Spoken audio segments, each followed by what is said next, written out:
Welcome to Hedwigs Army, a Harry Potter podcast all about the magical wizarding world and our take on it.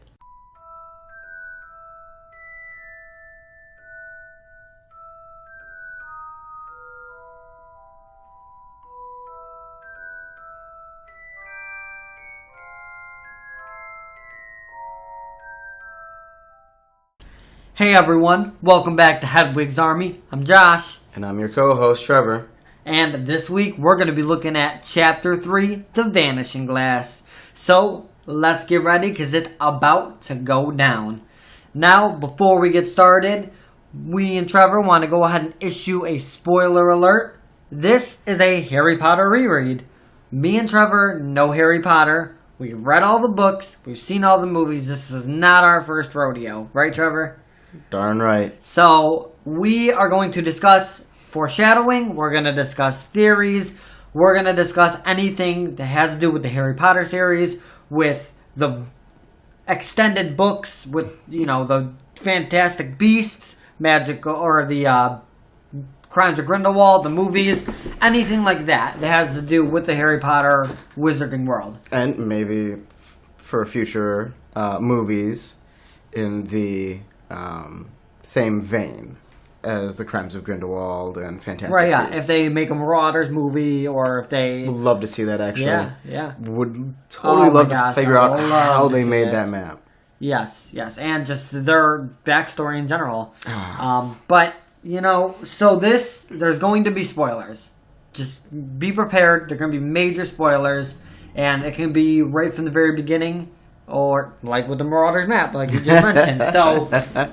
So please be warned, and if you don't want to hear any spoilers, then we recommend you guys stop listening now. Go burn through all 7 books, and then come back and listen, please, because we like to have fun here, We like to have fun with our listeners, we like to have fun with each other, talking about Harry Potter, and all that good stuff. So, with that said, anyone that's left now that would like to continue listening, we are going to go ahead and continue our next segment, which is the magical memory. It's just a memory. Amazing!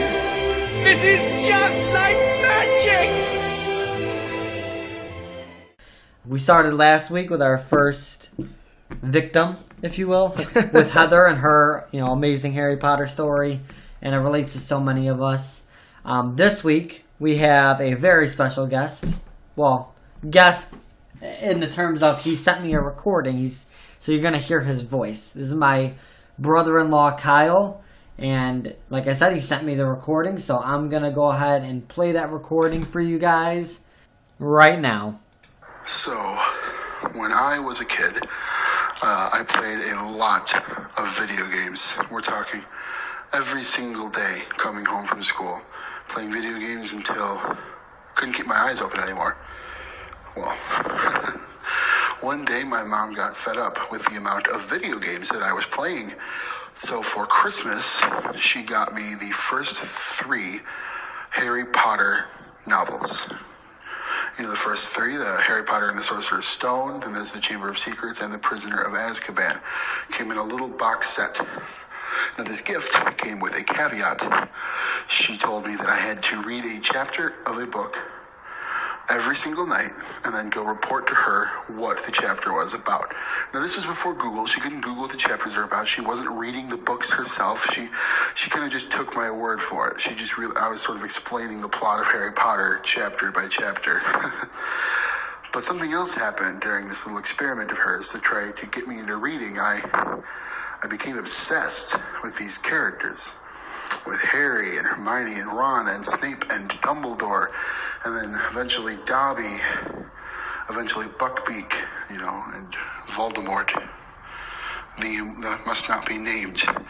I became obsessed with every character. Every page was a new adventure, and eventually I, of course, got through all 3 books, and probably somewhere in the middle of the 2nd book, my mom stopped bothering getting these reports from me because she figured I was reading anyway. That was sort of the goal, and she accomplished that goal. But not necessarily, because eventually the movies started surpassing the books for me, and I think somewhere in the middle of the 4th book, I decided just to watch the movie first. And from that point on, I don't think I picked up another Harry Potter book. So there's actually 3 I haven't read. And I have them all. Actually, my great-grandmother, who's no longer with us, got me the 7th one. And she has no clue what Harry Potter is, but it's still waiting there for me. Brand new, never been opened.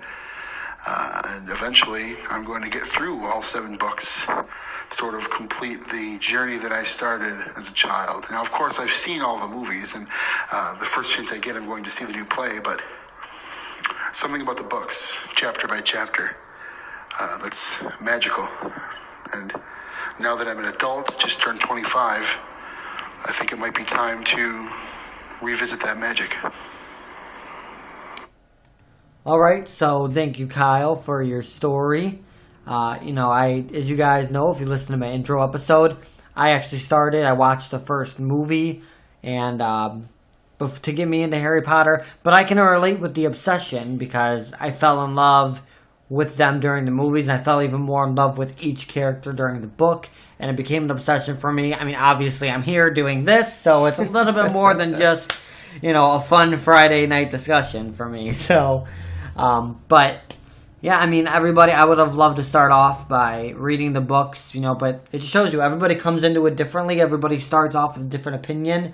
And Kyle, feel free to read along with us, but also feel free, if you have any questions or you want to talk about the chapters as you read it. Book 4 or 5 to catch up with us. What do you mean? Because he said he had 3 books or 3 books still to read. Oh yeah, that's what I'm saying. Yeah. So you got some time. Yeah. Oh yeah, you got plenty of time. But I'm saying if you want to start reading those now, by the time you're done with those, we might be done with book 1 or half of it. Well, and see, for me, I kind of stuck with the books. Really, I mean, I watched the movies. I think I want to say after. What was it? Not Order of the Phoenix. Goblet of Fire, I think.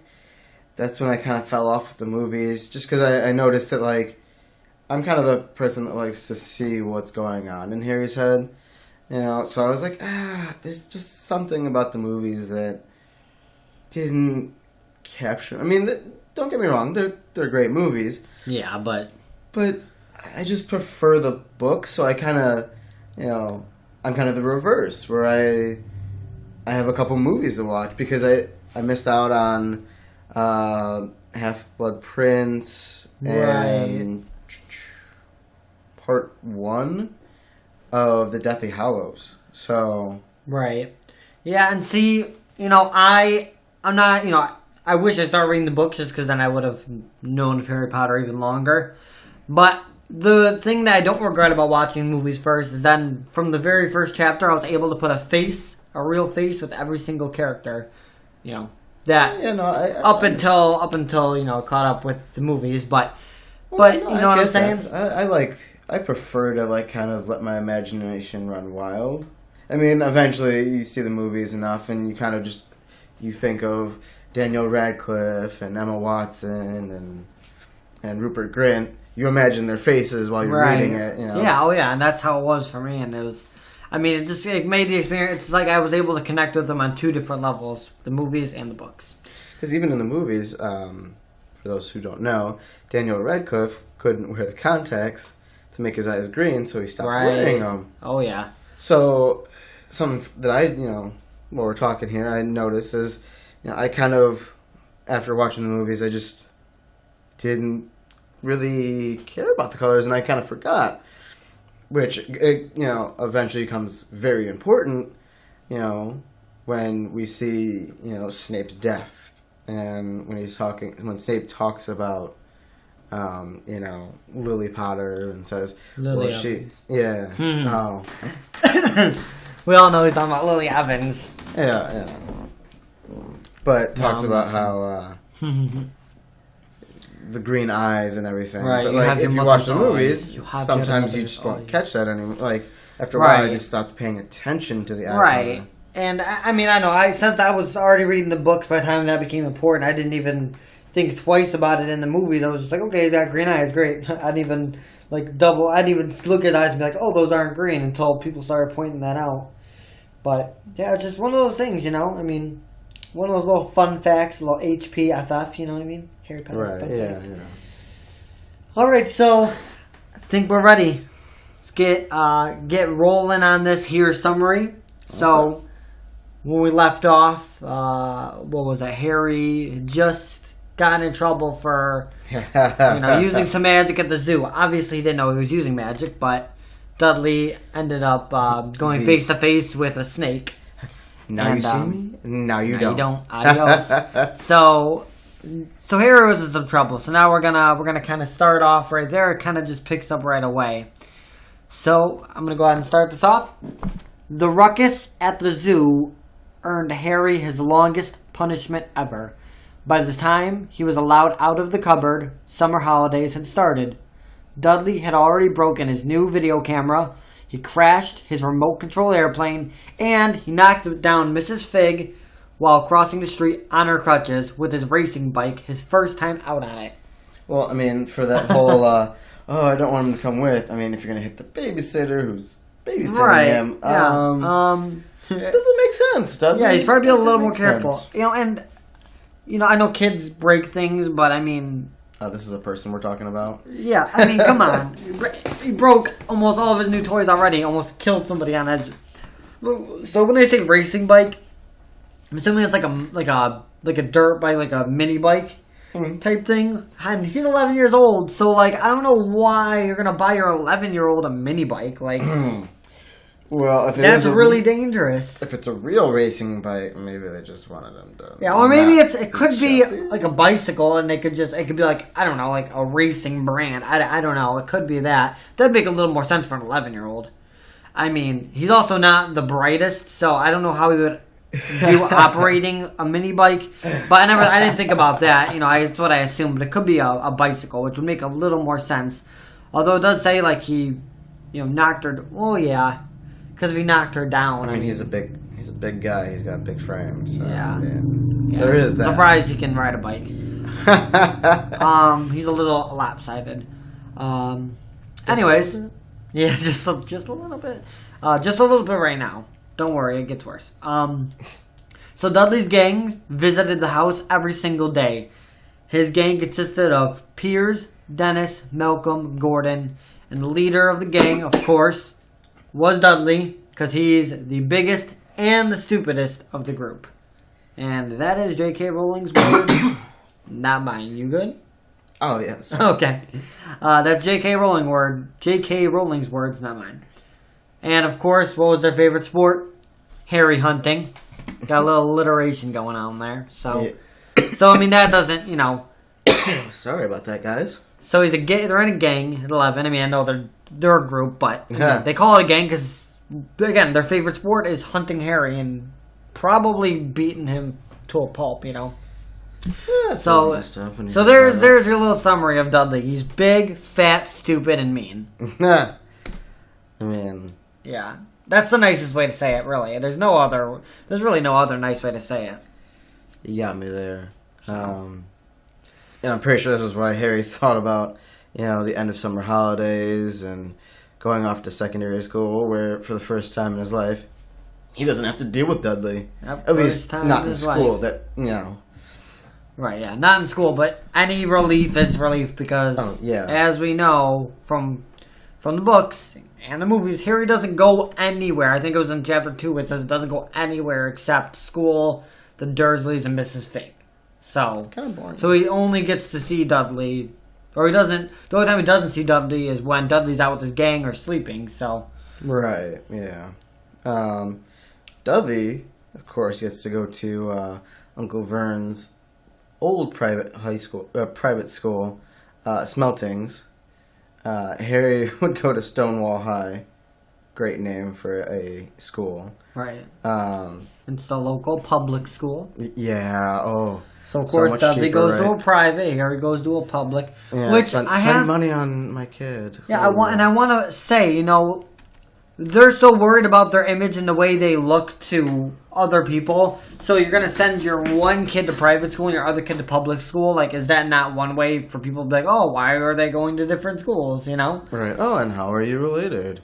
Right, yeah, how are you related? So, blah, blah, blah, blah. And of course, Dudley's like, well, hey, people will get their heads put down in the toilets. God, I didn't have that happen. Thank goodness, because that would have really sucked. Right. Yeah, and something that wasn't put in the summary, but I wanted to point out is when Dudley mentions about the getting your head stuffed in a toilet on your first day at the public school, Harry, it's kind of funny. You see the sassiness of Harry from the 3rd chapter of this book, and he goes,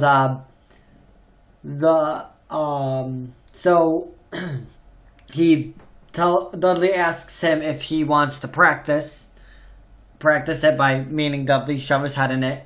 So Harry replies, "The poor toilets never had anything as horrible as your head down it. It might be sick." Ah. So you just see Harry's sassiness just from the third chapter, and it's so great. I think book 5, he's the most sassy he's ever been. That's a great comeback. You know, oh yeah, got him. I don't think Dudley had anything to come back with. You know. Well, yeah, it sounded like it took him a minute to figure it out, so Harry used that time to run away. Since he's so much smaller than Dudley, he's able to just kind of fly. And then Petunia went off to London to buy the Smeltings uniform.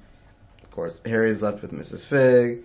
Right, and her injured self. Oh yeah, and I'm pretty sure it's because of the injury that she has.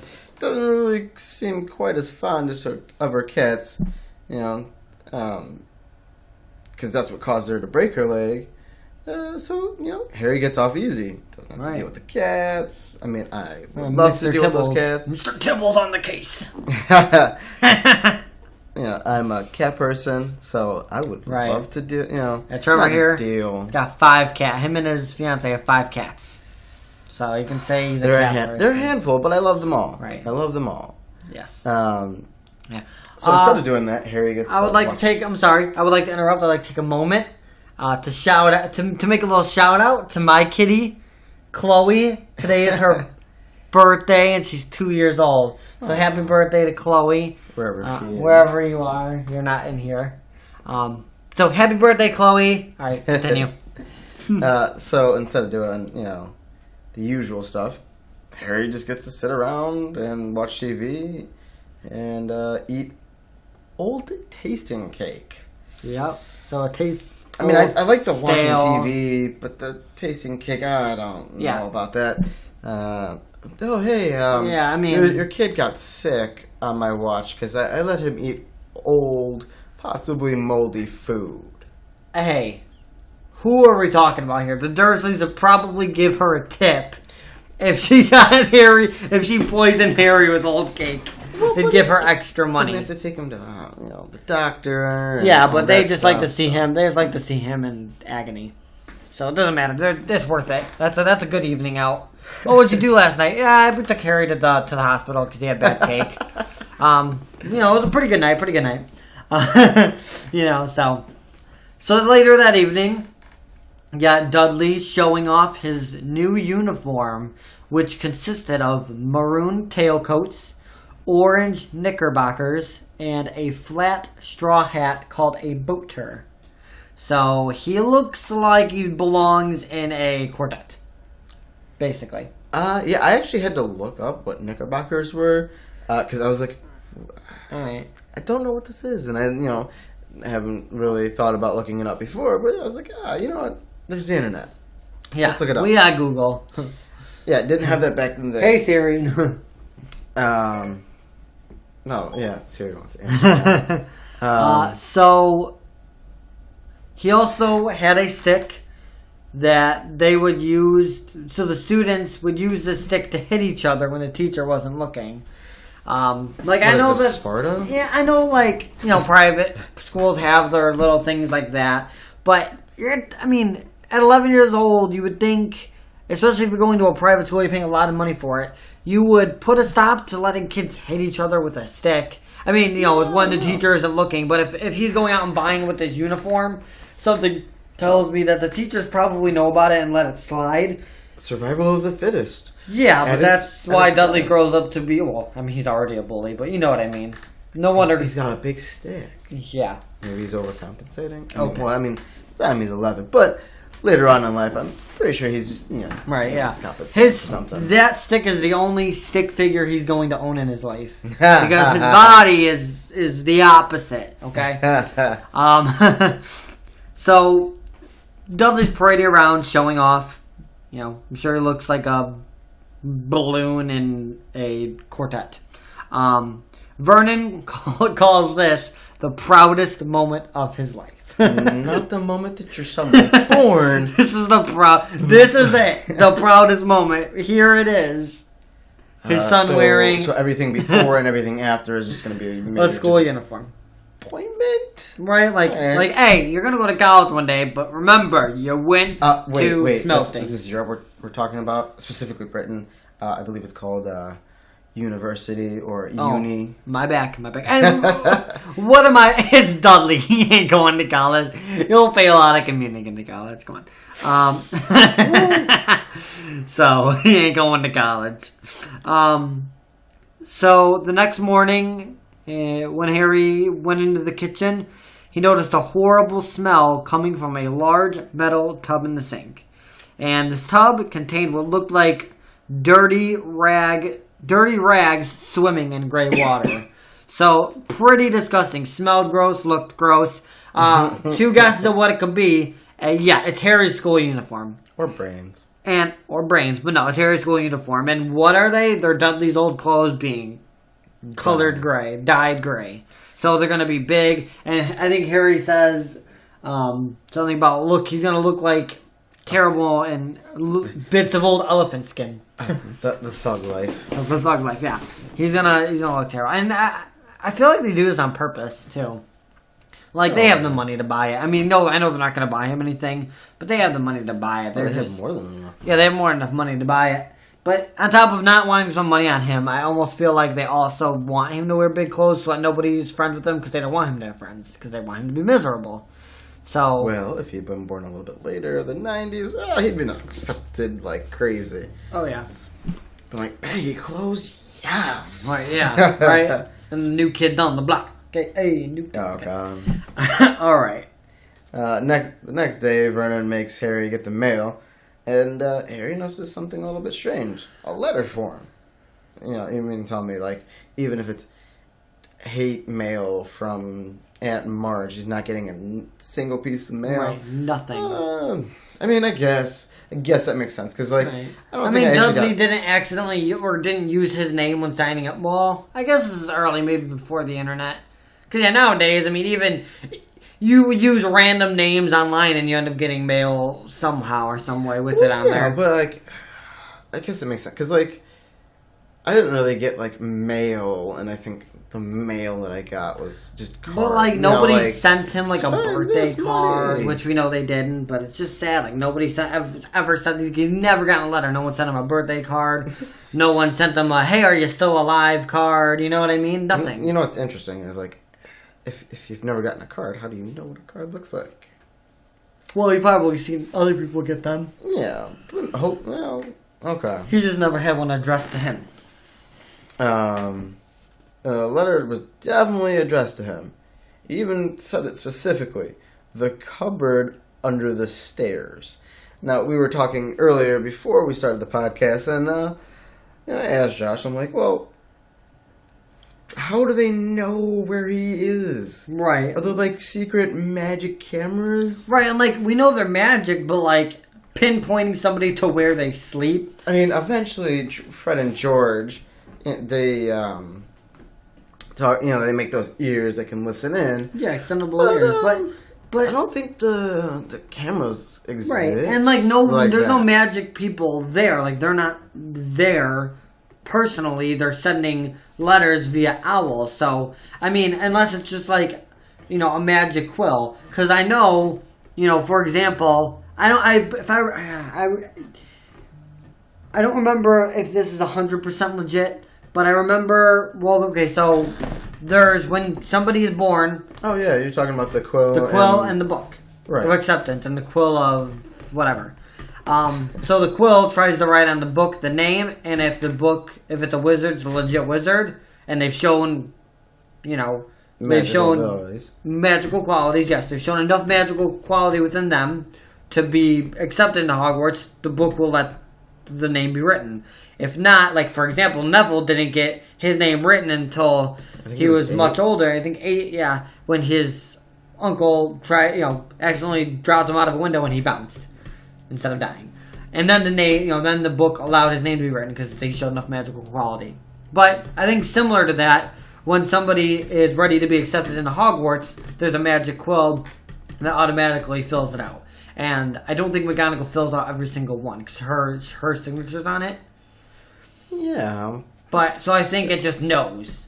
I think it's just magic. I think this one we have to just blame on magic. I guess. I would love to know the charm though. The charm put on the quill. If you guys have any idea. Yeah, if you know, let us know. Hedwigs Army Podcast at yahoo.com, or you can hit us up on Facebook or Twitter at Hedwigs Army, Hedwigs_Army, or Facebook at the Hedwigs Army Facebook page. And if you're not a member of that, please go like and join, and or like and follow, because we have some cool stuff on the up and up that we're going to be submitting on there. Or if you want to go old-fashioned, maybe you can send us a letter. Make sure there's a stamp, because there wasn't a stamp on that letter, which is also weird, because even in that day and age, it's like, well, you kind of need postage stamps, right? And as he tries to open the letter, and Sally spills the beans that Harry's getting a piece of mail, and Uncle Vernon's like, what? No, that's not going to happen. Jerks the letter out of his hand, and when Harry announces that the letter is addressed for him, the Terzers reply, "Who would be writing to you?" Right? Yeah. Okay. Valid statement. Although, kind of, as Vernon reads it, he's like, something wrong, right? Yeah. Got a little mystery going on here. Realizes that it's from Hogwarts, and then he's like, "Hey, Petunia, you want to come over here for a second?" She looks at it and she's like, "Okay, that's creepy." Which I would agree, because it's like, do you have privacy? Creepy, yeah, right. I mean, I get you're 11, so you don't have much to hide, but it's a little creepy. But knowing where the kid sleeps, like, oh hey, yeah, you live under the cover. What? I'm a little creeped out. Right, just a little bit. And, something I noticed. Specifically while writing in the summary, a difference between the movie and the book here, a big difference, because, well, it's a small difference, but it's pretty different. So in the movie, when he gets the letter, they flip the letter over, they see the Hogwarts seal on it, that's how they know it's from Hogwarts, which is that because I've watched the movies more, they're more visually in my head when I'm writing it off memory, because I was reading, but I decided to read a whole page and kind of write, and I caught myself writing, and then, they flipped over the letter, saw the stamp, or the seal, and I read it back, I'm like, that's not right, and that's in the movie. In the book, they actually open up the letter and read it, and read that as to Harry, and that was just interesting. One of those things is just different between the book and the movie. I think this is one of and there's a lot of them, but that was one that there's just like a small one. First ones that we get to see. Yeah, well, I think there's other ones earlier on, but that's the first one where it's like, it's such a significant difference that I actually messed it up while writing the summary, because I'm so ingrained with him flipping it over and seeing the seal, because that's such a big part, because that's like, dun dun dun, Hogwarts. Right, yeah. So, but, it was a little different. Oh, yeah. And then, of course, when they're freaking out, they decide to tell their kid, Dudley and Harry, they're like, no, you will leave Adios. us. we must speak. Right, grabs them by the scruff of their neck and throws them out into the street. Which, of course, is a little weird for Dudley, and they kind of mentioned that that's weird in the book. Right, it's probably a first. Yeah, they mentioned in the book that it's never been like that. Hey, you can't have this. What? I always get everything. Right. I even get an extra 39. Yeah, 39 presents. 36, but last year I got 37. Yeah. They they spoil him to the max. So for them to actually, tell him no, and you'll see in this next, little paragraph I have here to read that things continue not going his way a little bit, and you'll see. But I'm gonna explain it now. But he does not take well to it. So later that night, Vernon arrives home from work, and he informs Harry that Harry is going to be moving into Dudley's second bedroom. Now, this is something here that is kind of like a questionable motive a lot of people have. And I've actually heard, the question about, well, why did they move him into the second bedroom? Why start treating him well now? And, I've heard this question before. So the biggest reason, that they want to move him, they don't care if he's happy. They don't care anything like that. They're freaked out. Because that means that these wizards know that they're keeping him stuffed in a closet. Or a cupboard under the stairs. Right. They know that that's where they're making him sleep. So, it's kind of like, uh-oh, we got busted. So it's like if the cops came knocking on the door and they're like, yeah, we heard you have a kid sleeping in the cupboard under the stairs. And then DCFS shows up right behind him like, hey. Yeah, oh no, he's in our other bedroom upstairs. So, that's just something, again, a lot of people don't really seem to realize, and that's just one of those things. It's like J.K. Rowling never outright says it, but it's one of those things. It's like it's pretty, it's implied, and it's pretty.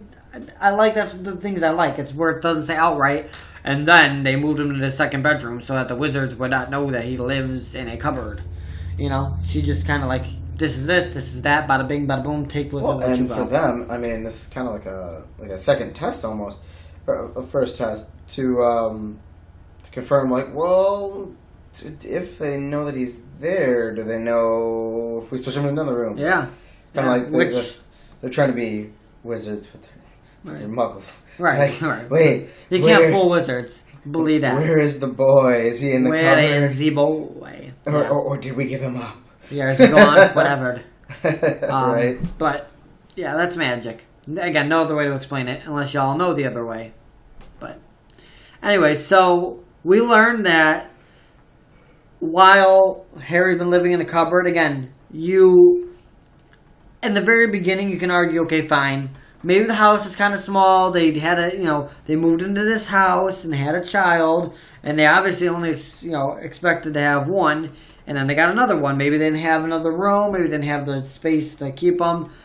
Still a little messed up. Until this chapter when you find out that this house has 4 bedrooms in it. Mm-hmm. 4 bedrooms. One bedroom is used for Vernon and Petunia. One is Dudley's bedroom, obviously. The third one they use for visitors. I understand wanting that, but if you have a child living there full time, you think... The visitor can sleep on the couch. Right. Or buy him a pull-out bed at that point. Because how often can they possibly have visitors sleeping in the visitor room? But you know what? They don't even have to deal with that. They don't even have to answer that question because they have a 4th bedroom. And you know what the 4th bedroom is? Dudley's spare playroom. It's where he puts all his broken toys. Toys he doesn't want in his bedroom. Just throw them out? Yeah, or... I don't know, put him in the cupboard under the stairs. What? Yeah. A second bedroom for Dudley. And maybe he has a lot of stuff. Right. And, of course, Dudley finds out that he's going to have to give it up, throws a fit, a tantrum, loses his mind. Maybe he thinks he's going to be Santa Claus. He's going to give all of his presents away. Yeah, they're all broken. What are you talking about? They're all broken in there. I mean, loses his mind, and it's mentions I have here somewhere.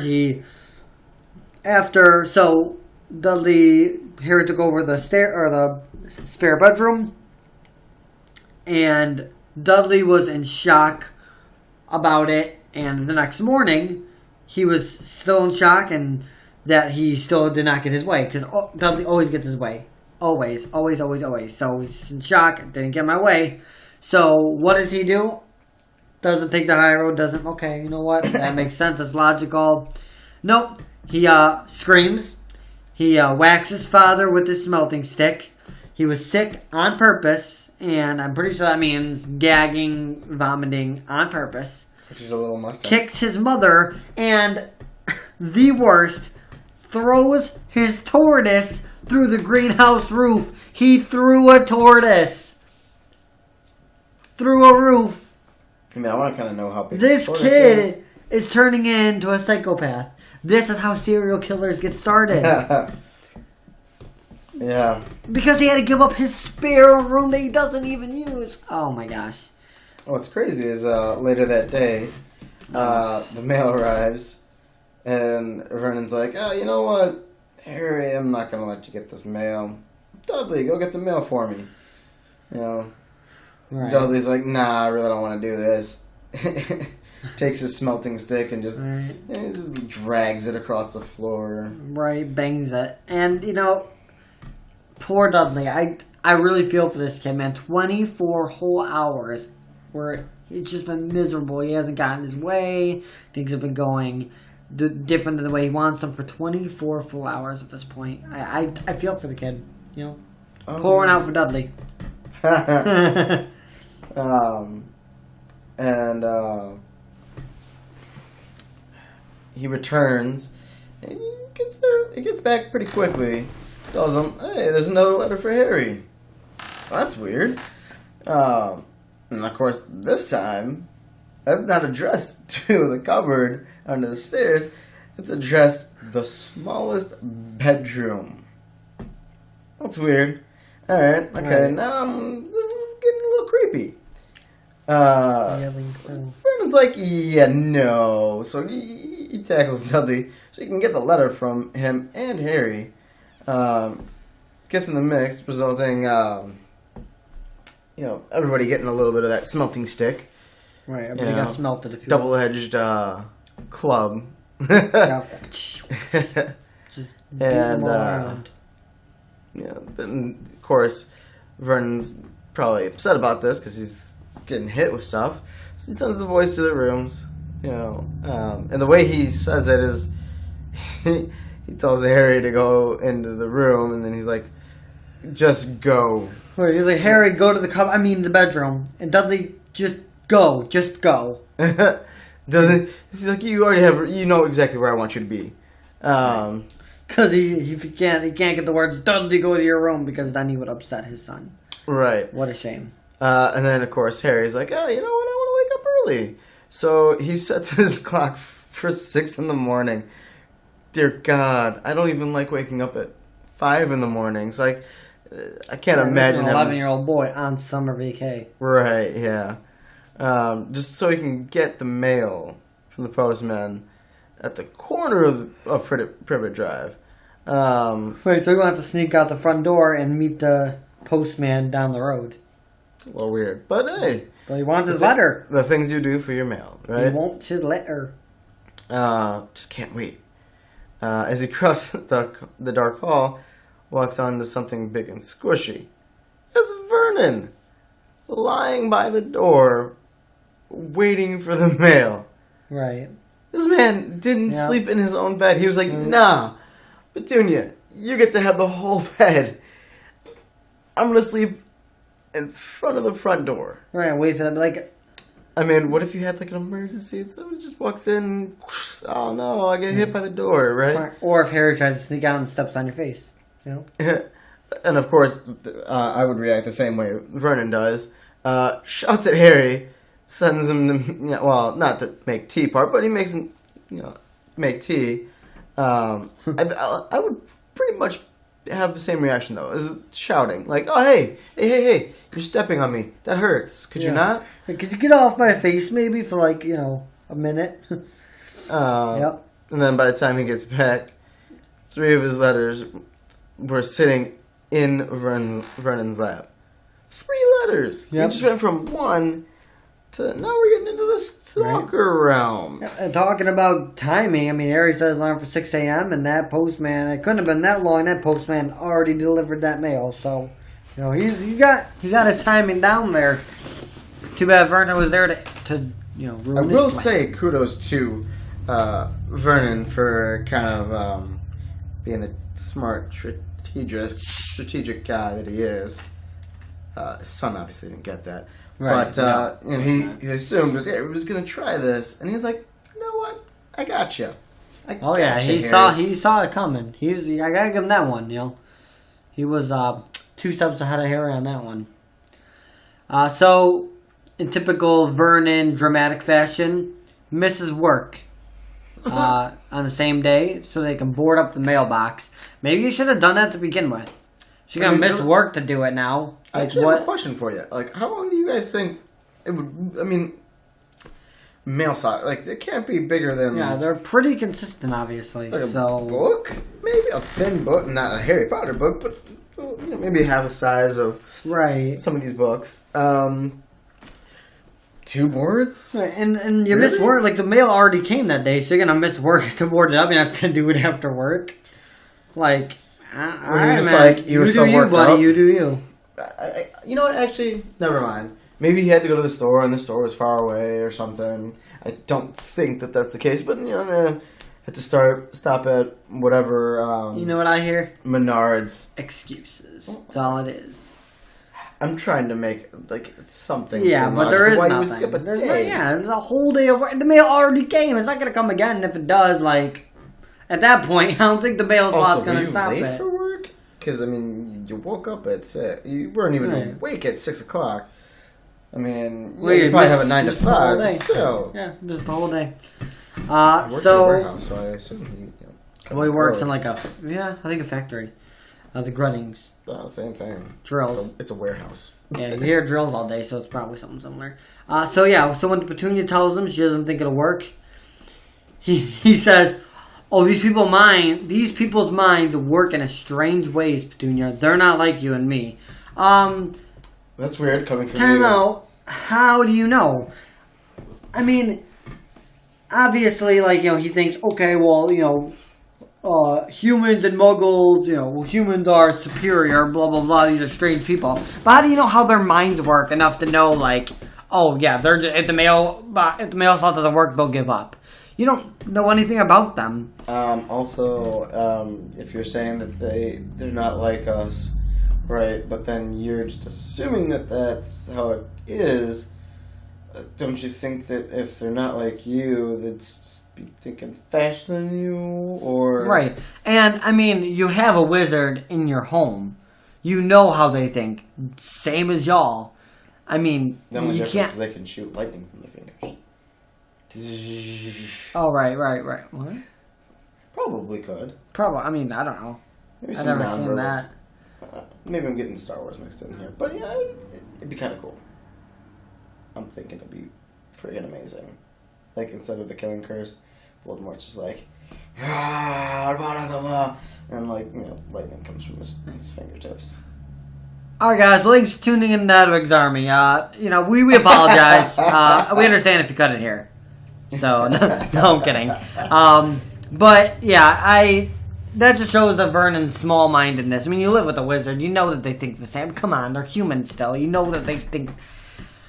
Anyways, I'm gonna move on because... it doesn't make sense. So on Friday... I don't know what day we're on here, but on Friday, 12 more letters arrived. So someone really wants to get a hold of Harry. So that's probably what, like, so Friday there's 12. Thursday there was 3. Oh, was there? Did I say Thursday?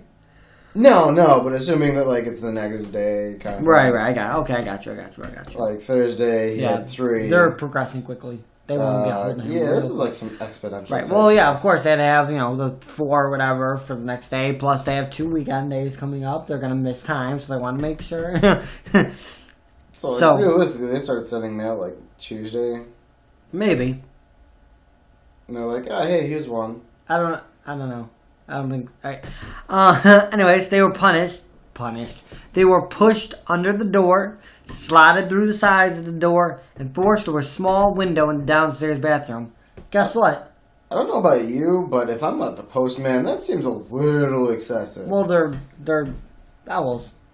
Right, but I'm saying, right. If this was like the postman, I'm like, this is above my pay grade. Right, like if you're Vernon, you're like, all right, this ain't normal now. But guess what? Vernon was wrong. It didn't stop him. But I mean, he does know how people. You know, he knows how their minds work, but it didn't work. So Petunia was right.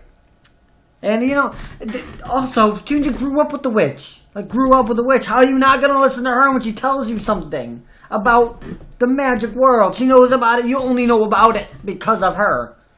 So how are you not going to listen to her? This is why men should just listen to their wives. We won't, because we're stubborn, but our lives will be better. So, they got the letters in. They snuck them in somehow.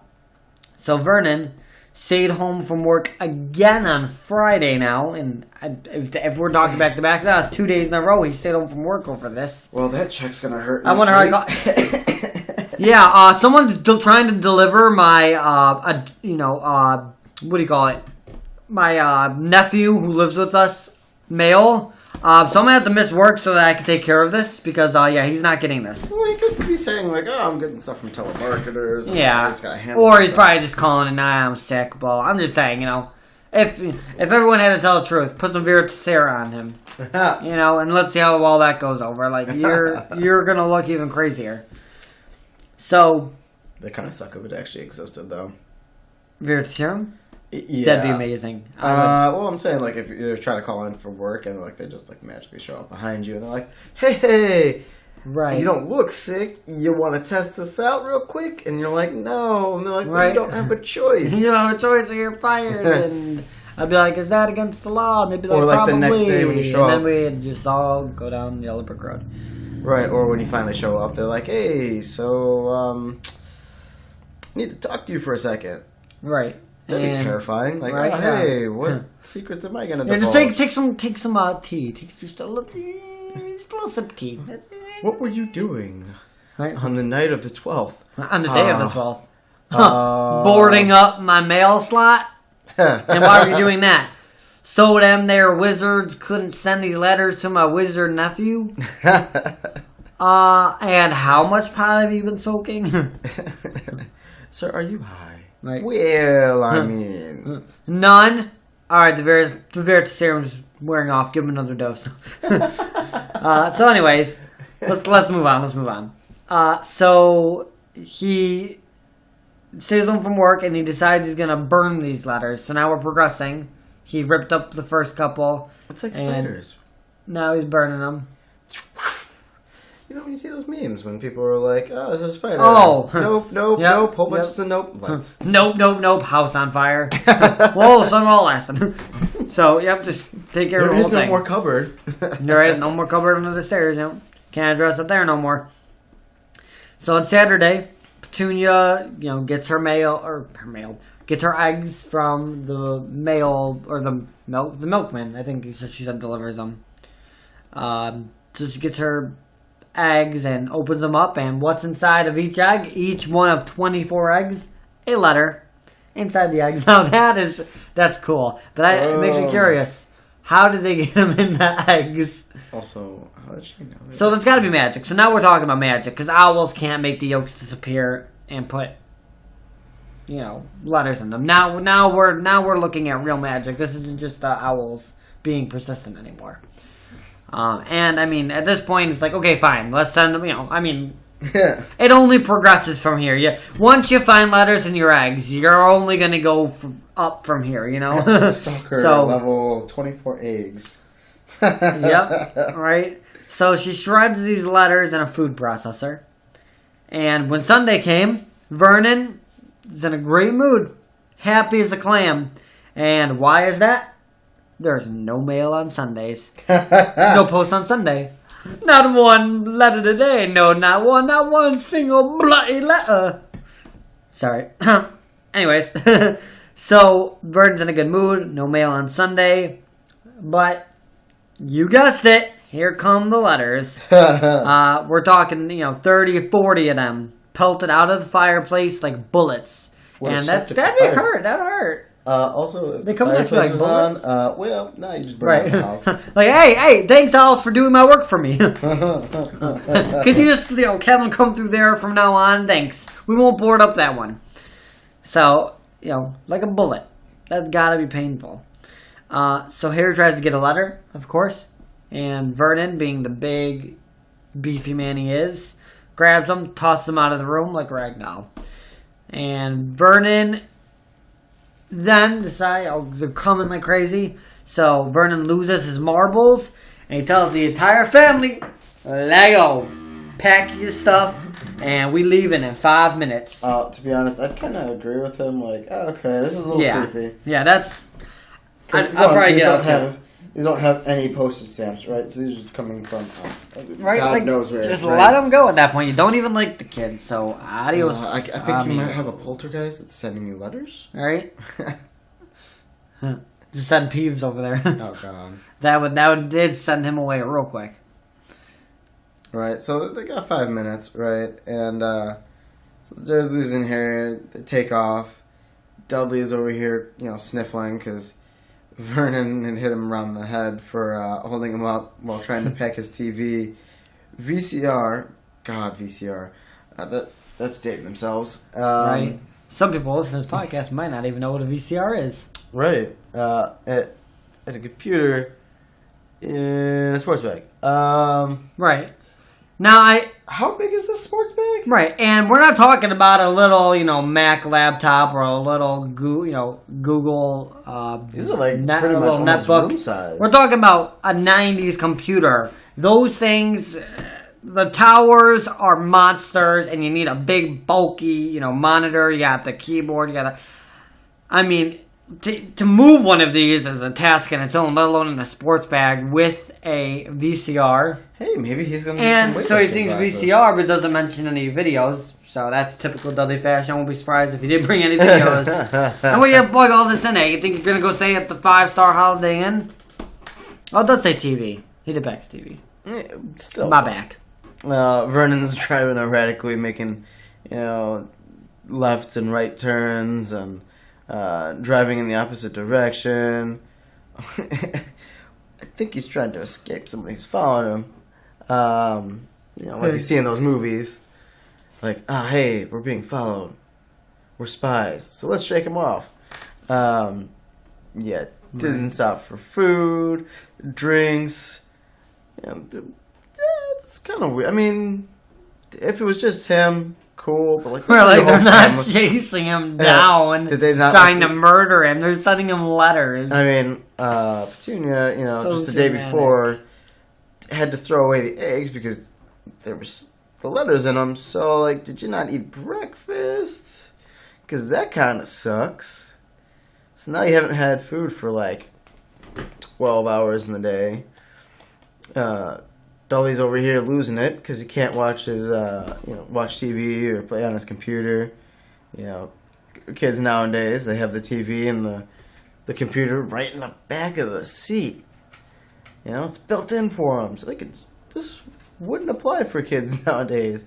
But back in the day, you kind of had to plug it in. Vernon's like, all right, we're going to sleep at a hotel for the night. Can't imagine what he paid for that. Right. That's probably a little Motel 8, too. Oh, God. Or whatever kind of hotel exists in England. True. I didn't think about that. Right? Next day, they're eating stale cornflakes and cold tinned tomatoes for breakfast. That sounds really appealing, actually. Yeah, I'd love that for breakfast every morning. I can't wait till tomorrow morning and have those, head over to work, So my stale cornflakes, can't forget the cold tinned tomatoes. I mean, you might be right. They might be at Right, but yeah, only if the cornflakes are stale. If they're not stale, no bueno. Gotta be stale. Yeah, this is definitely a Motel 8. And, they didn't stop and get any food, so it had to be supplied from the motel. No. After breakfast, Dursleys were told that about 100 letters arrived for Harry. This is getting really excessive. Of course, Vernon's like, nope. He's like, let's just, take the family back on the road again. On the road again. Right. Can't wait to be on the road again. Yep, so they are 100 letters. Man, that's a lot of letters. He's like, writing this has got to be getting some carpal tunnel by now. Yeah, right. And, I can just imagine the hotel staff. Oh yeah, are you Harry Vernon? Yeah. Yeah. So, Mr. Harry Potter has received upwards of 100 letters. I was just wondering. Do they get charged extra for that? Just wondering. Yeah. Did you came in last night, right? You said, oh yeah, you said the Super 8 down the road was booked, so you're just kind of just popping on in. How'd you get this address out? How did they? No questions asked. Just 100 letters. Show up to the hotel room. You haven't even been there for 24 hours. People are writing you. The muggers don't see nothing, do they? So they just let it go. So it seems at this point Vernon was losing his mind, out of his mind. He'd drive in the middle of a forest, get out, look around, shake his head, get back in the car, and I can visually see this happening. That's creepy. Right? He also did this halfway across a suspension bridge at the top of a multi-level parking garage. Just gets out of his car, looks around, and gets back in. The final stop consisted of him locking the doors and disappearing. And when he returns, he's got a package, and he's telling the family he found the perfect place. So Vernon points at what looked like a large rock way out at sea, and a gentleman lends him his boat, so they use the boat, take it off to the island, off to this huge rock.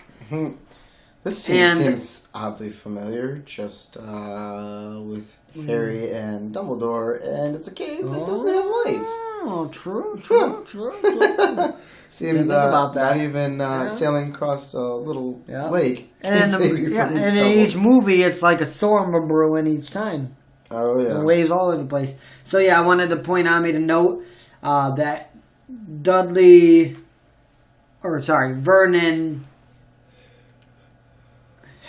was like, the whole time he's driving and all this stuff, he keeps muttering, spying, might be following us. Like, he's literally losing his mind. He's muttering to himself and everything. I fear for him and Petunia's relationship. Yeah, no, she's probably just like, oh, come on. Like, she don't gotta work. She's like, whatever. Just whatever, as long as he's, Okay, so making we're on the like, money. what, day 3 or 4 now that he's missed work?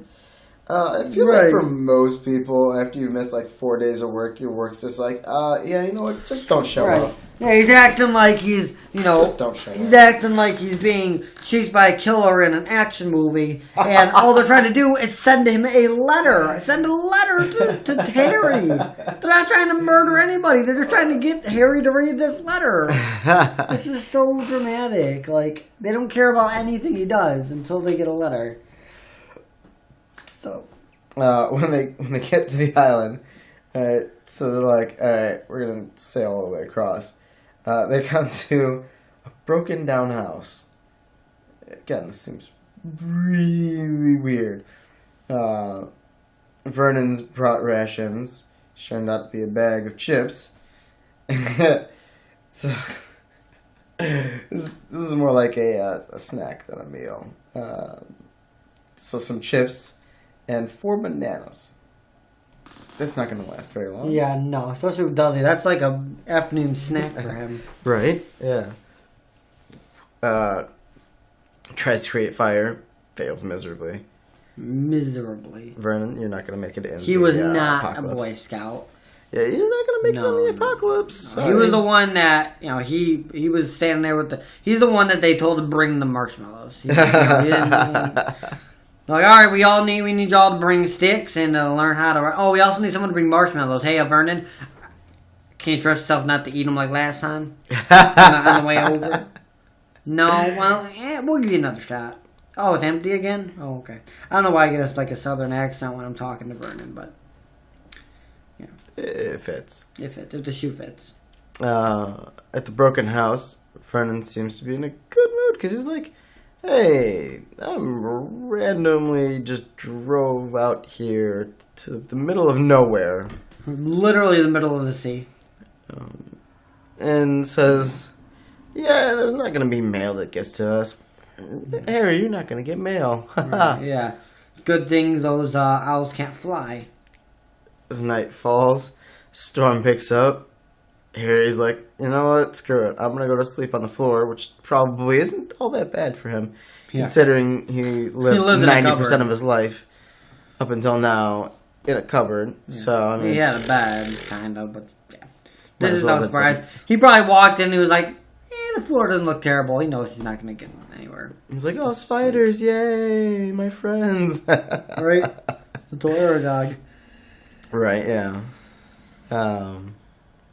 So Dudley decides to sleep on the couch. Harry's keeping an eye on Dudley, watching for it to officially be his birthday. He contemplates waking Dudley up just to anger him. Finally, as he counts down the seconds all the way down to 1, boom, boom, boom, boom. Someone's outside and knocking to come in. Now that right there, that last paragraph can be a horror story. Like you're alone on an abandoned house in the middle of an island in the middle of the sea. No one's alive is within miles of you. There's a storm outside like none the other. And as you're sleeping, the clock hits midnight, and there's a knock at the door. Done. That's all you need. Be up, have nightmares for years about that. So, obviously, And I can't believe it. who is it? Find out next week on Hedwigs Army. So, we go over chapter 4. which is, don't remember the name of it. Well, let me look it up real quick. Pull out our handy dandy book here. And see, this is what I mean about the book. I love the book. I went over it. The letters from the one on chapter 3. The Keeper of the Keys. That's right. Keeper of Keys and Grounds at Hogwarts. But y'all know, you know all about that. You going back to that southern accent? Yeah, I don't know what's wrong with me. It's a terrible accent, but it's literally the only accent I can do. So overall,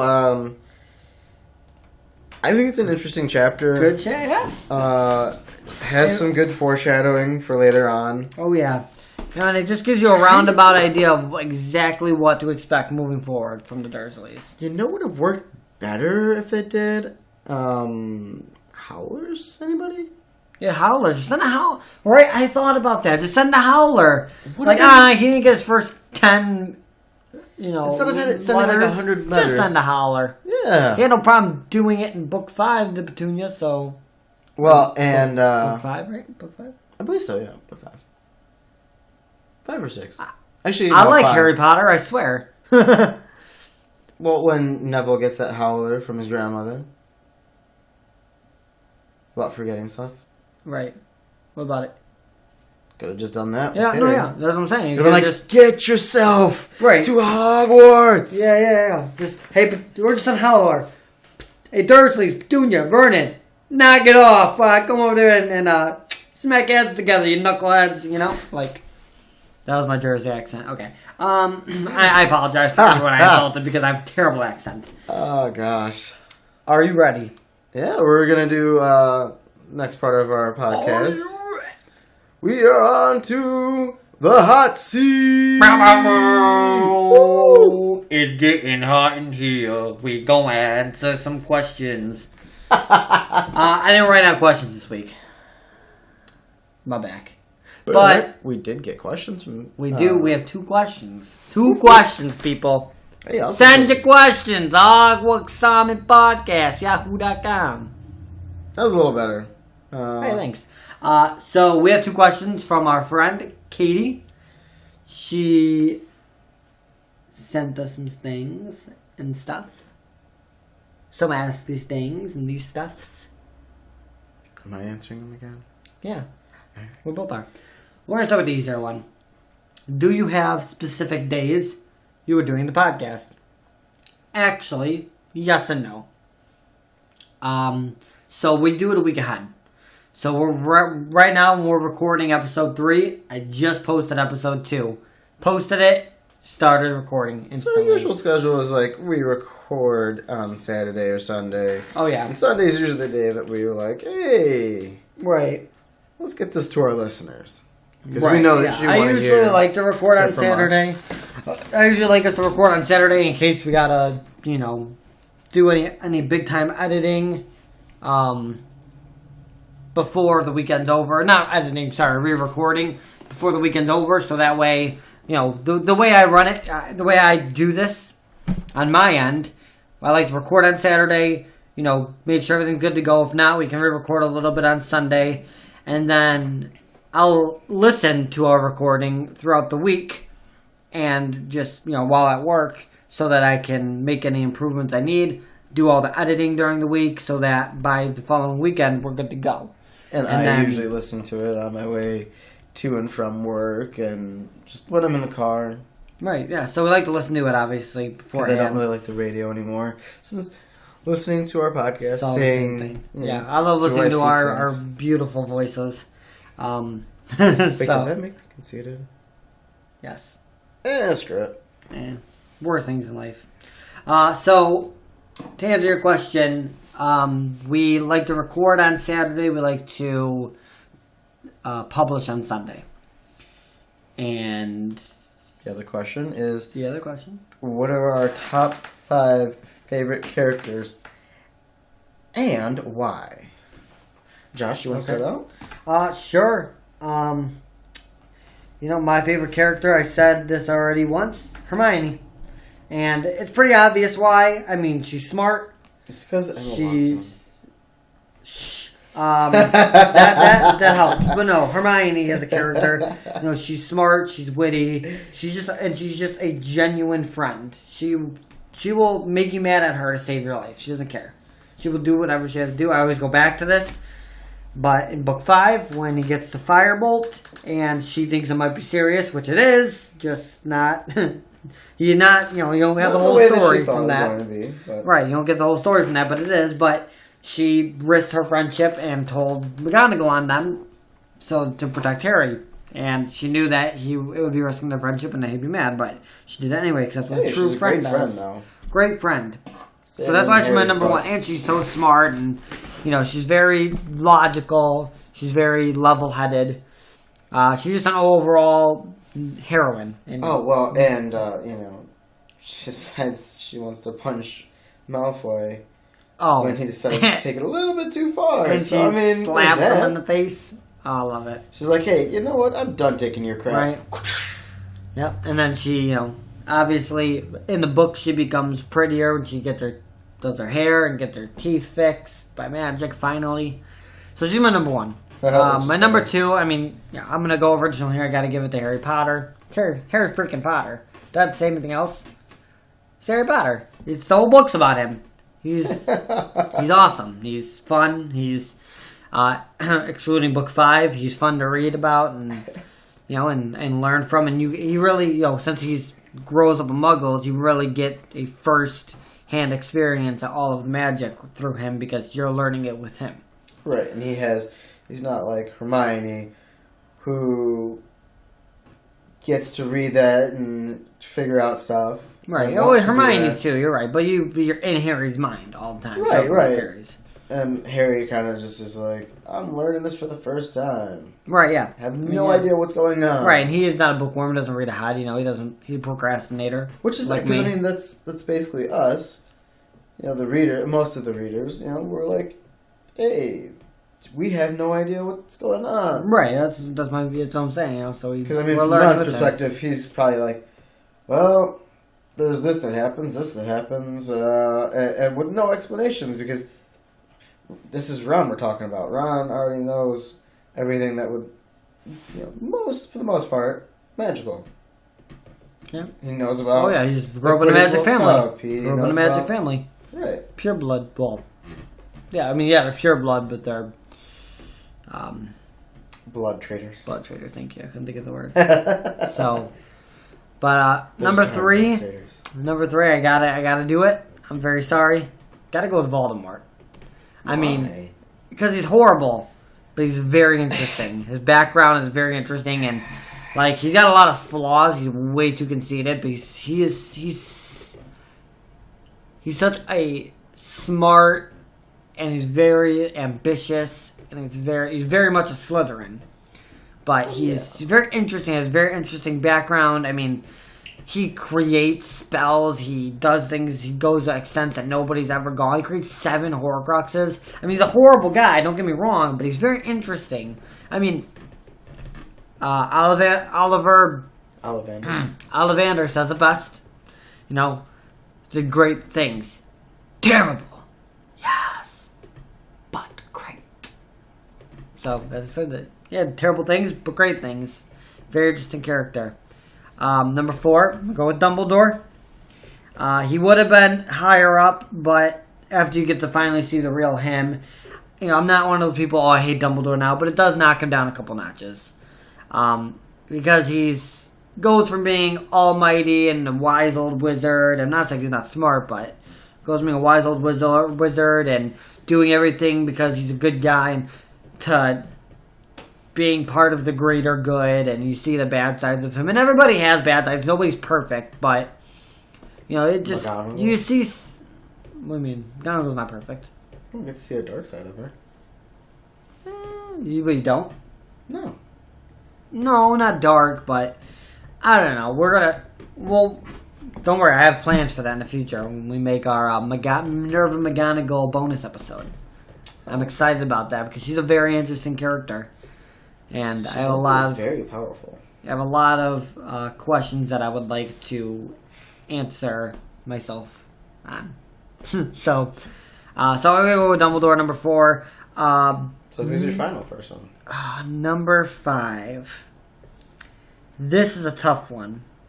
There's a lot of characters I would like to put in my top 5. No, he's not my top 5. Really? He's not. He's my top 10. He's my top 10, but he's not my top 5. Harry in there, He's my top 10, but he's not my top 5. I think it's so many people I would like to put here.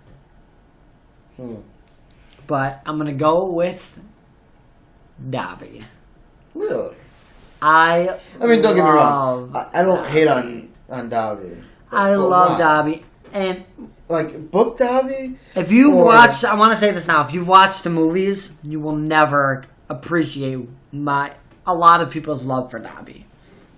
I'm not saying you can't love Dobby if you've only seen the movies, but in the books, Dobby is so annoying, but it's so lovingly. Like, he just loves Harry so much, and I'm gonna put him in the same category as Hermione. Not on smarts. He's so loyal. He literally gives up his life to save Harry Potter.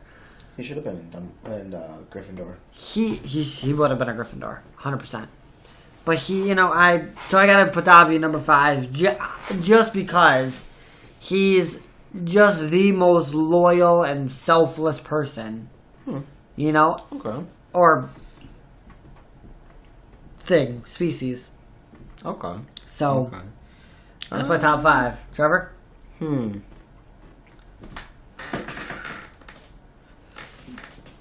know what? I'm gonna go from 5 to 1. Oh, yeah. You're gonna change it up a little bit here. Number 5, probably Harry. Ooh, number 5. I mean, don't get me wrong. He's an interesting character, and we get to see him grow up and learn about the magical world through him, and that's why he's on the list to begin with. But I feel like there's more characters that I'd like to put higher up on this list. That just there's a mystique about them there's more to learn. Yeah, I get you. I understand that. Part of the problem with being the main characters is like, oh, well, we kind of know, we can kind of predict how you're going to act.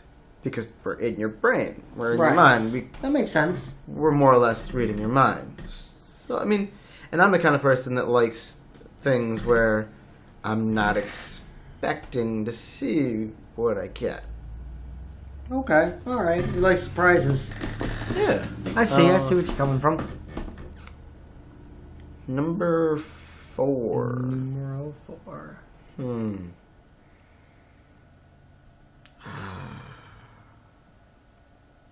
You know what? Let's go with Hagrid. Oh, how did I miss Hagrid? Because, like Dobby, I have Hagrid keychain in my car. he's very loyal. Very, very loyal. I missed Hagrid. He's loyal to a fault.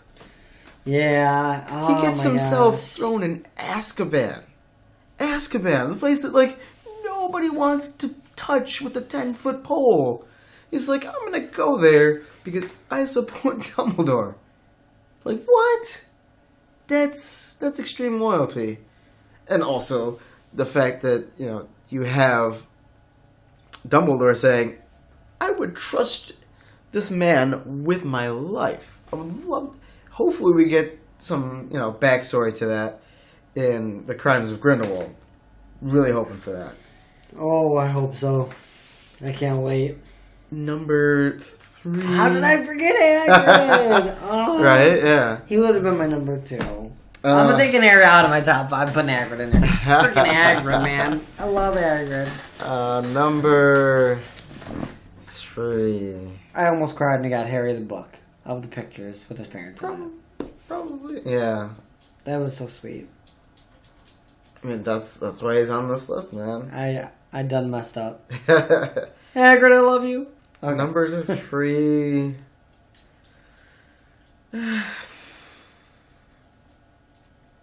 Hermione. Hermione? Yeah. Yeah, she's Herm? just because Where Hagrid? just because, like you said, she's a great friend, and yes, you get to see her as a character, but I mean, there's still that mystique about her. Like, how Right. much does she know? How much does she not know? The stuff with the time turner, I know a lot of people had issues with it. Just the nature of the beast, but I kind of like it. It shows that she's so dedicated that she would literally risk her existence, her very existence, just for school. Because I'm kind of that way. Like, I like learning new things. So I can kind of relate to her where, okay, I know generally about the subject about history, but I want to take it a little bit further. Right. Let's delve in here and delve into there. Right. Oh, yeah, man. She's dedicated. Yeah, she is. Still think she should have been with Harry. I know you disagree with me on that. I don't like it. I don't like her with Ron either. Too simple. Yeah. She should stay with Victor Crumb. Victor Crumb. Can I do top 6? Nope, 5 only. If I don't get 6, you don't get 6. Fine, you can have 6. Because Nope. I want to add Nope. Luna Lovegood to this list, but I don't think she Nope. should be further down. Well, maybe we'll make a bonus top 10 if you keep updated on our Facebook page. See, I would have Maybe put her you'll on. see some Fine. top It should be an 10s. honorable mention. Fine, I'll give you one honorable mention. Mine's Hagrid. Okay, because my honorable mention would be Luna Lovegood, just because she's quirky. Yeah, she's fun. I'd hang You know, out with her. And when you get her backstory, it's for I the really- fact that she's like, for the attitude that she has, you don't see it coming, and you're like, wait, so this little chick saw her mom die in front of her because her mom was trying to like learn new curses and stuff and hexes, and you're like, what? Yeah, that And was I mean, rough. and she helps us. Yeah, she helps introduce Thestrals. Right. Kind of a cool animal. Right, yeah. No, I would love to see a Quibbler. Like, have J.K. Rowling make a Quibbler. Oh yeah, That would Would be love so see- cool Maybe to see. maybe Fantastic Beasts will they'll have some of that stuff in there because that just I love the quirkiness, but I had to put these other people on the list because I mean as quirky as she is, these characters that I've listed so far, they just outdo her just a little bit. Right. Yeah, a They edge her little out just a better. little bit. Number 2. Oh, God. Probably Snape. Only because he plays the role of the double agent so well. Nah. So well. Like, I mean, he does. I don't like Snape. And in the movie, you get to see him. I don't know. Hopefully, you guys will be able to look this up afterwards, where he deflects two spells from McGonagall, which is epic duel between In them. Deathly Hallows Part 2 for the movie, or just Deathly Hallows for the book? Right, yeah. Ends up deflecting them, killing the two Death Eaters behind him, takes their wands, and then he's the only other character other than Voldemort who learns to fly. Fly like Unassisted an eagle flight, which to is the just sea. interesting. And because of his complicated history, I kind of like that mystique. Right. I mean, he's an interesting character. I want to do bonus episodes on him too. I'm giving y'all hints into our future here. And number one has to be Dumbledore. I knew I it. mean- I knew it. And my thing with Dumbledore being top of the list is, one, he's one of the first characters we get introduced to, and two, even though we get that reveal at the end of the Deathly Hallows Part 2, I believe, for the movies, where you get to see something that you didn't really know existed with Dumbledore, that he had a darker side. He's kind of like Yoda in that way, where, he's this great guy, but then you kind of learn that, like, he's got his own demons, he's human. So it was kind of nice to get that, like, he's not, I'm above everybody else. And we got to see why he humbled himself, because at some point he was kind of like Voldemort in a way, where he was like, I'm just going to do stuff because I think that's what's right, and kind of didn't take into consideration how would other people feel. Right. Yeah. And that's something else I want to point out about Voldemort, putting him on my list, is Voldemort, like, he's evil, but he's not evil. He does evil things to achieve his goals, but he's not evil for the sole purpose of being evil. Like, he believes he tortured a his, person. Yeah, He but literally no. He's got evil ways of doing it. He goes about his actions in an evil way. But Did he his really goal float is somebody just. above a table and then was like, oh, hey, Right. you're a floating chandelier. Do you want to die yet? Here's the thing. I'm not arguing that he's evil. He's an evil guy. But I'm saying he's not evil for the sake of being evil. He believes what he's doing is right for the wizarding world. He believes in the greater good, if you will. He believes that wizards should rule humans. Muggles. And he believes that purebloods, even though he's not a pureblood, are superior. But, which is hilarious. That, like, but it shows even in the battle for Hogwarts when he's like, anyone that wants to live, come to our side. Like, he's not evil to be evil. He's not killing just to kill all the time. He's on a mission to make life better for wizards. so maybe he's like He a just Grindelwald goes about it who- in an extremely wrong way.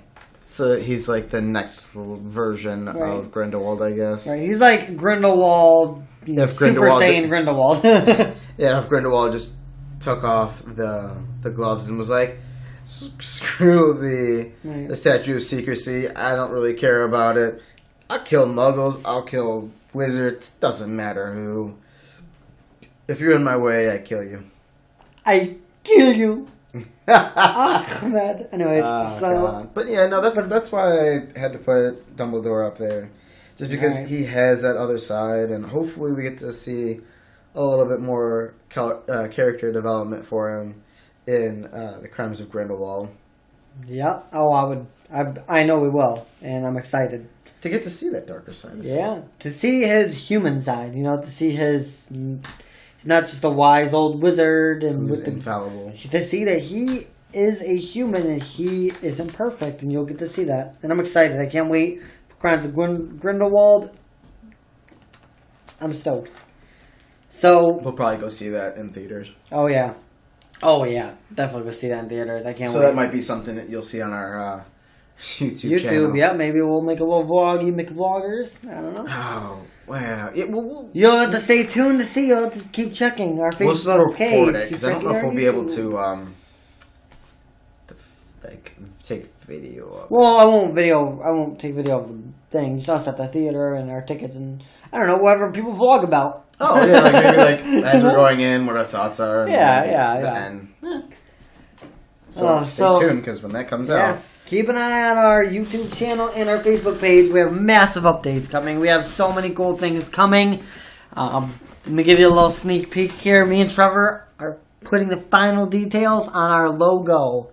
We have a really cool logo, and I can't wait for you all to see it. And I'm gonna post, some the beginning, the before and the after, and how we got to where we were. It's so fun. It's so cool to see it. I'm not super artistic.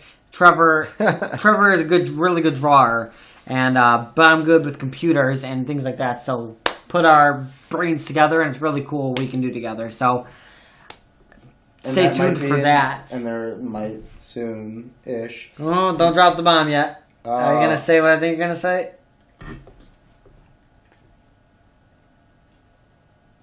Okay, say it. Sorry guys. I don't want too much exposed. I want y'all to be on your toes, I but want you guys to be intrigued. yes. So there will be a shop, hopefully, where we might sell some merch with our design on it. Yep. We're keeping the name hidden as well, though. It's fun, the name of the shop. But we're gonna be rocking some merch pretty soon. So once the logo is all finished, we are going to make a shirt and a phone case and fun things like that. And you'll start to see them on our website and also on YouTube. Yeah, so it's gonna be fun. But the shop won't open for a little while yet. We still got some more plans before that. But get excited, get ready, because it's coming. We have big plans in the work, and I'm working on this. Me and Trevor are putting our heads together daily, every day, trying to figure out what we can do for you guys to give back to you, to intrigue you, to keep the podcast interesting for you guys, because it's all about you. Without you, we're nothing. So everything we do it for you. So with that said, thank you all very much for listening, for tuning in to Hedwigs Army. And if you want to reach out to us, if you want to tell us your Harry Potter story, if you want to tell us a Harry Potter joke, if you want to ask Trevor or me any questions, or just talk to us, we will reply to you if you contact us. You can do that. We have an email. The email is hedwigsarmypodcast@yahoo.com. Reach out to us and follow us on Twitter. It is the handle Hedwigs_Army, and make sure to follow and like the Hedwigs Army Facebook page. And all three of those, those two social medias, the Twitter and the Facebook, and YouTube even, Hedwigs Army YouTube, gonna have massive updates coming. So keep your eyes out, keep your ears open, and get excited, because we're excited, aren't we, Trevor? We are so excited for you guys to see what we have in store. Also, Hedwigs Army can be found on iTunes, Podbean, Castbox, TuneIn, Stitcher, YouTube, as I said. Of those platforms, we're trying to grow. We're shooting for Spotify, but we're not quite there yet. Google Play is giving me some issues. Still working on it, though, so you guys can listen from all angles. And what do you want them to do, Trevor? Please like, rate, subscribe, follow, any one of those things. And if you like what we do, please give us 5 stars. 5 stars on YouTube. And if you have comments 5 stars on iTunes. Oh. I think you can subscribe to us on YouTube and like our videos, but 5 stars on iTunes. It really helps a great deal. It lets us know how we're doing and what content you, as our listeners, like to listen to. Oh, yeah. And leave us reviews, too. Let us know what we're doing right. Let us know what we're doing wrong. Let us know your opinions. We're open to interpretation. We're open to hearing opinions and, tips or whatever you guys feel. But, we appreciate everybody listening on all platforms. But iTunes is such a big market. and they have some weird algorithms. So in order for us to show up on the new and coming and things like that in the top, we need as many 5-star reviews as we can get. So if you want to help us grow, if you want to get us out there so we can keep doing this podcast, so we can keep growing and get Trevor his own mic so he's not so quiet all the time, 5 stars on iTunes will help. I think I did better this time. I think so too, but it'll be even better once we can upgrade our equipment. So with your help, anything is possible. So thank you guys for listening to another episode of Hedwigs Army. And until next time, mischief managed. Every great wizard in history has started out as nothing more than what we are now. Students. If they can do it, why not us?